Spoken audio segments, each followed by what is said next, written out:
Karadağ günlerimin sonu geliyor. Karadağ günlerinin sonuna yaklaşıyorum. Genel olarak güzeldi.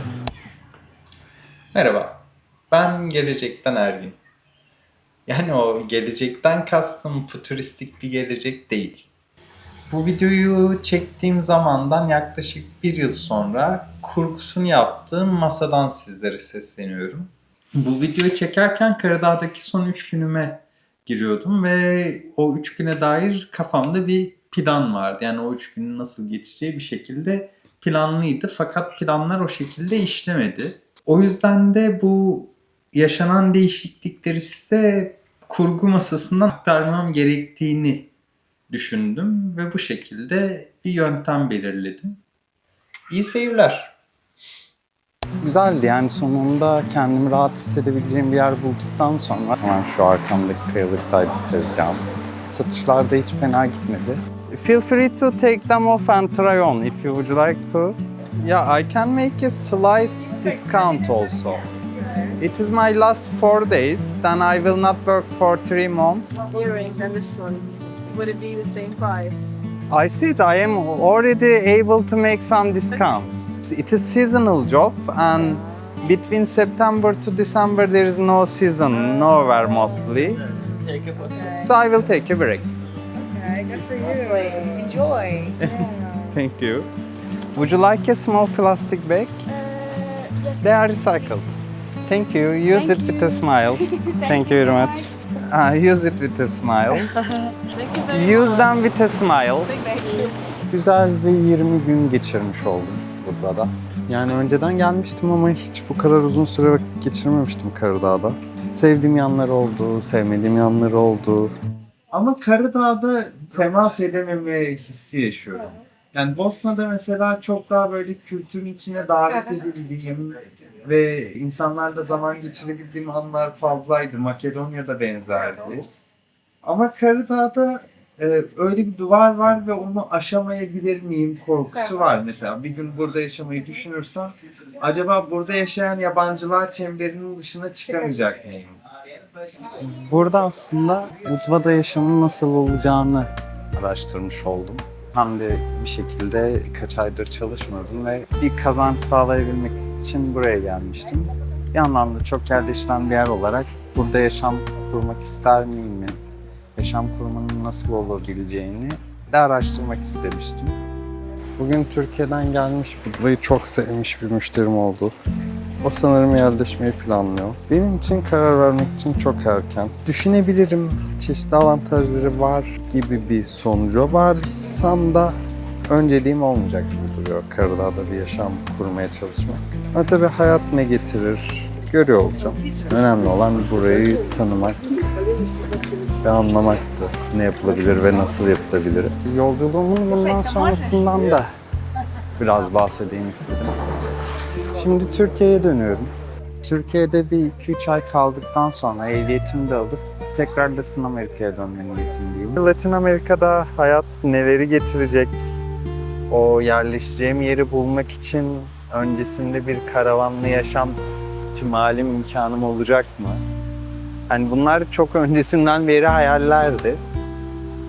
Yavaş yavaş gerçek olma olasılıkları oluşuyor gibi. Biraz önce enteresan bir karşılaşma oldu. Siz Balkanları mı dolaşıyorsunuz? Ben buraya gezmeye gelmiştim, yerleştim. Hayırlı olsun. Buradayım şimdi. Hayırlı olsun. Sağ olun. Yani burada bir iş mi buldunuz? Nasıl oldu? Bu kasinoda kurpiyer olarak başladım.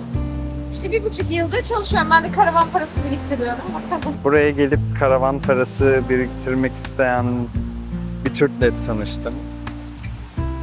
Ya aslında dediğim gibi yolculuğumu aramak gibi bir niyet olacağı için nereye varacak ben de merak halindeyim. İlk durağım Şili olacak gibi duruyor. Sonrasında da Şili'den Peru'ya geçmeyi planlıyorum. Şu an için yakın zaman planları biraz bu şekilde.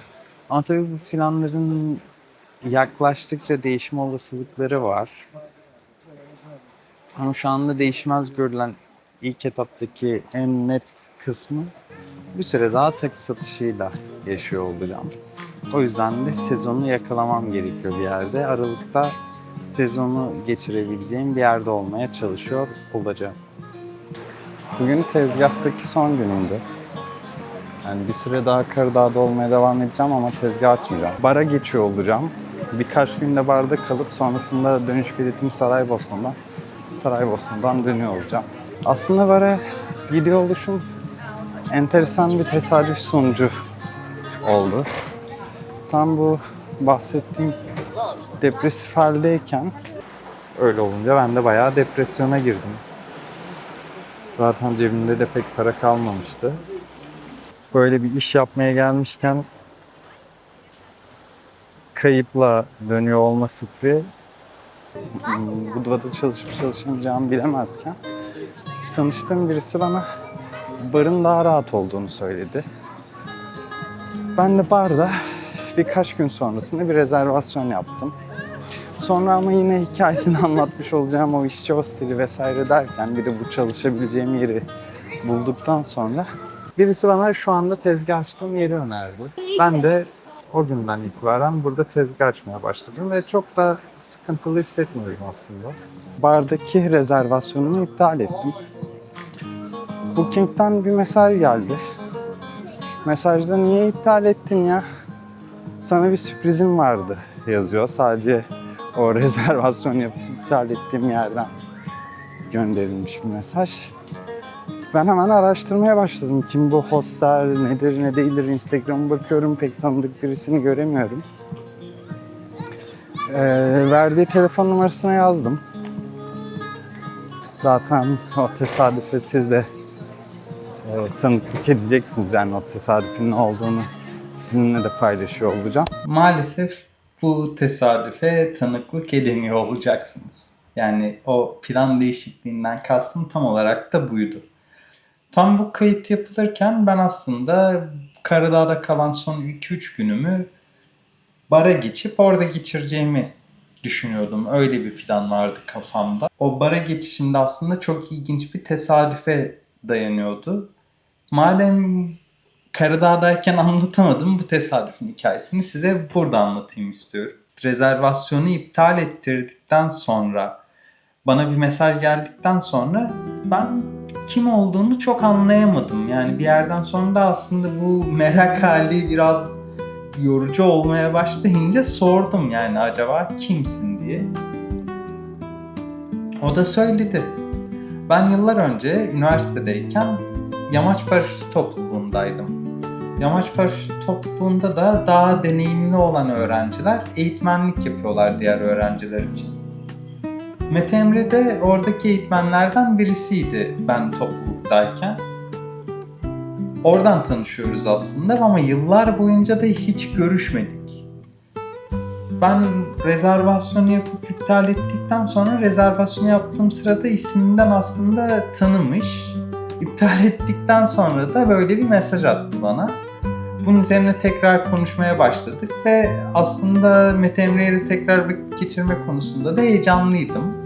Hemen bugünün ertesi gününde kanlı dolunay tutulmasıydı. Dolunay tutulmasında onun da dahil olacağı bir plan yaparız belki diye düşünmüştüm ben açıkçası.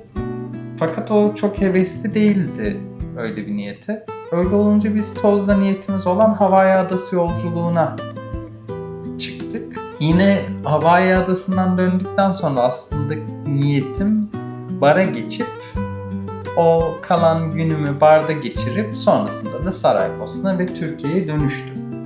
Fakat Hawaii Adası'nda da Darya'yla karşılaştık ve Darya'nın hikayesini dinledikten sonra Darya'nın yolculuğuna ortak olmaya niyetlendik.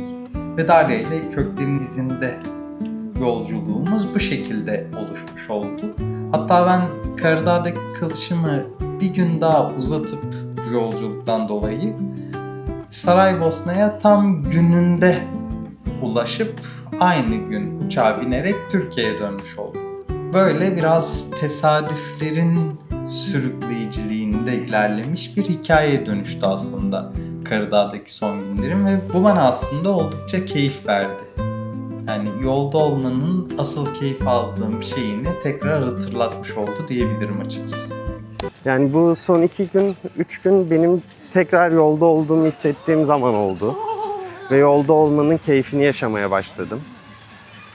O açıdan niyetim biraz daha rahat yolculuk yapabilir. Yani araba, karavan mümkünse ama ilk etapta büyük bir ihtimal araba. Bir de Latin Amerika'da biraz yolcu olurum diye düşünüyorum. Biraz olabilirsem seyyah gezgin olurum tekrar diye umuyorum. Ya özellikle bu kısma da küçük bir not düşmek istedim. Hazır bu videonun formatı böyle kesilmelerle olmuşken. Çünkü bu karavan araba ısrarımı biraz açıklayabilmek istiyorum. Yani normalde yolculuk yapmak için, seyyah olmak için karavan veya arabanın gerekli olduğunu, konforlu bir şekilde seyahat etmek gerektiğini düşünmüyorum. Böyle bir rahatına düşkün seyahat etmeyi seven bir insan değilim. Çokça otostopta çektim. Türkiye'den İran'a, Türkiye'den Portekiz'e otostopla gidip bütün yol boyunca çadırda yaşadığım zamanlar da oldu. Fakat artık yolculuk sırasında bir yandan da geçimimi sağlamaya çalışıyorum. Önceden birikim yapıp o birikimi olabildiğince az tüketerek yolculuk yapmaya çalışıyordum.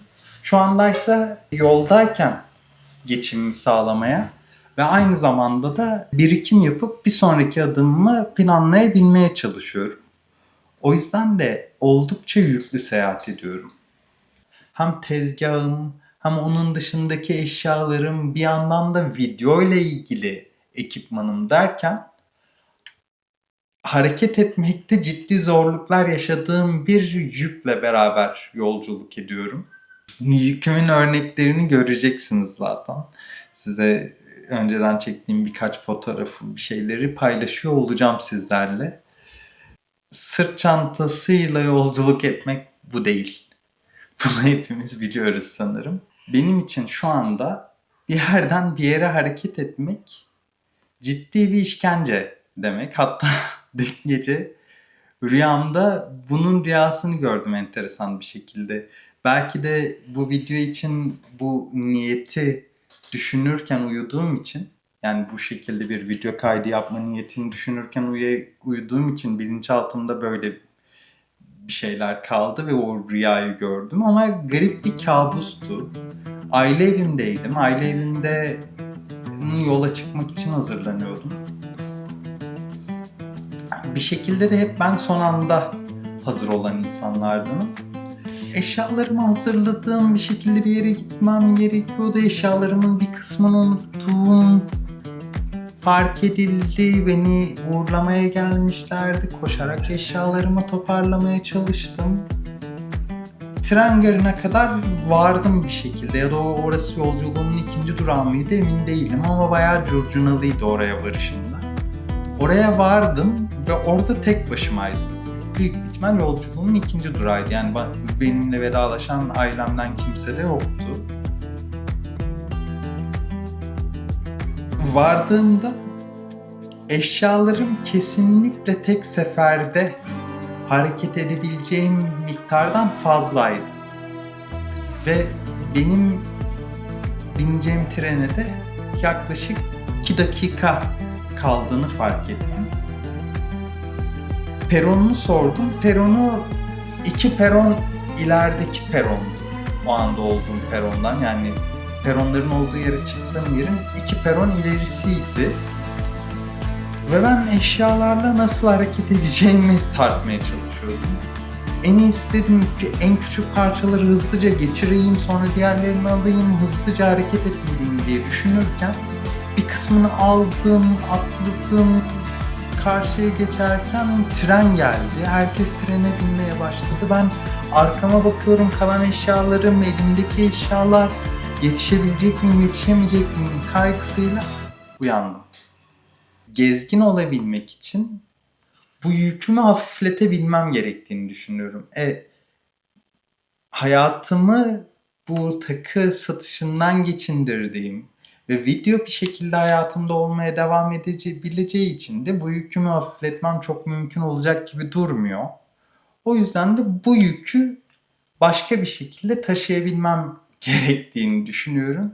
O yüzden de böyle bir araba, karavan gibi bir hayalim var. araba veya karavan gibi bir araçla yolculuk yapmak gibi bir hayalim var. Yani şu anda bir yıl sonrasından konuştuğum için çok da fazla spoiler verme niyetinde değilim açıkçası. Yolculuğumun devamının nasıl olacağını, ama hemen sonrasına dair küçük bir iki detay verebilirim. Karadağ yolculuğumun sonrasında Türkiye'ye döndüm. Türkiye'de de uzun süredir Emel'le beraber konuştuğumuz bir klip çekim niyetimiz vardı. O klip çekimini yapmak için beraber Çıralı'ya geçtik. Emel'le Çıralı'dayız. Sualtı video klibi çekiyoruz Emel'in bir şarkısı için. This is the offer for you. Keşfetmek üzerine olduğu için biraz zorlayıcı oldu ama eğlenceli oldu. Ben eğlendim. Yani suyun içerisinde geçirmemiz gereken bir işti. O yüzden çok güzeldi. Yani yorulduk, evet, bedenlerimizin böyle çok yorgun olduğu zamanlar oldu. Ehliyetimi aldım, ailemle zaman geçirdim ve Şili'ye gitmek için yola çıktım. Şili'ye yolculuğum da aslında sıkıntılar silsilesiyle geçmiş oldu. Bosna'da mahsur kaldım bir haliyle. Dün geldiğim uçak bütün yolcularının bagajlarını unuttu. Bosna'da sıkışıp kaldım. O yönlendirildiğim odada benim 2 bagajım ve gümrük memurları vardı yine. Gümrüğe takıldım. Uçağımı kaçıracağım belli olduktan sonra Yani daha ne aksilik gelebilir başıma derken dün yine İstanbul'dan aktarma uçuşundaki valizimi yüklememişler. Ya böyle olunca ben de bir aksiliklerin genel özetini çıkarayım istedim. Gibi hikayeler. Bu hikayeleri zaten sizinle zaman içinde paylaşıyor olacağım. Eğer videoyu buraya kadar izlemişseniz abone olun. Eğer önereceğiniz şeyler varsa yorum yapmaktan çekinmeyin. Beğenin. Bu tür kanallar için sizin yorumlarınız, beğenileriniz ciddi önem taşıyorlar ki görünürlük kazanabilelim. Çok teşekkürler takip ettiğiniz için.